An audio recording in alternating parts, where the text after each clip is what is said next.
प्रधानमंत्री नरेंद्र मोदी आज ब्रिक्स सम्मेलन के लिए रूस रवाना हो रहे हैं। इस बार ब्रिक्स सम्मेलन रूस के कजाक में हो रहा है। ब्रिक्स सम्मेलन से पहले विदेश मंत्रालय ने भारत और चीन के बीच एलएसी पर तनाव कम होने के संकेत दिए हैं।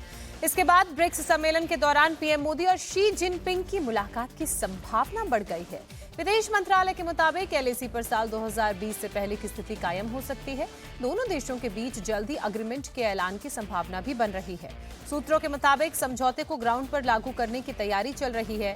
इसमें डेपसांग और देमचौक में पेट्रोलिंग फिर से शुरू हो सकेगी। दोनों ही देशों की सेनाएं भी पीछे हटेंगी। एक्सपर्ट के मुताबिक इस ऐलान को भारत के लिए बड़ी कामयाबी बताया जा रहा है। इससे दोनों देशों के रिश्तों में तनाव कम होगा, मजबूत रिश्तों की शुरुआत होगी।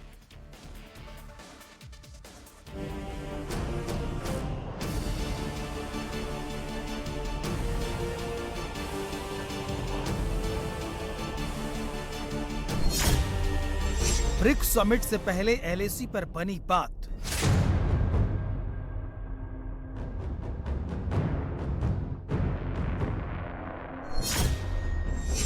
एलएसी पर कम होगा तनाव, पेट्रोलिंग होगी बहाल।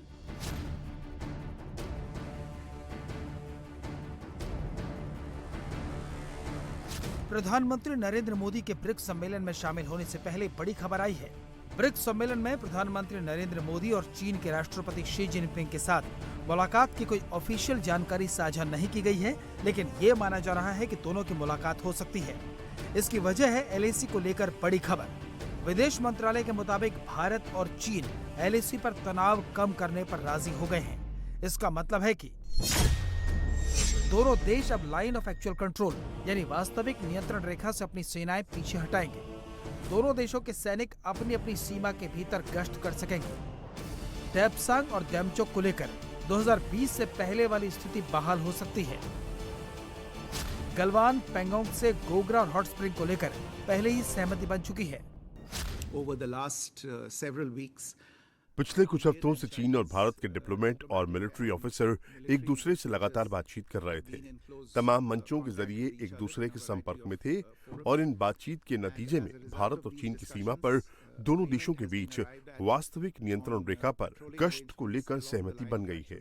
इस वजह से दोनों देश डिसएंगेजमेंट करने और 2020 से खड़े हुए मसलों का समाधान करने पर राजी हो गए हैं और हम इस मामले में जल्द ही आगे जरूरी कदम उठाएंगे।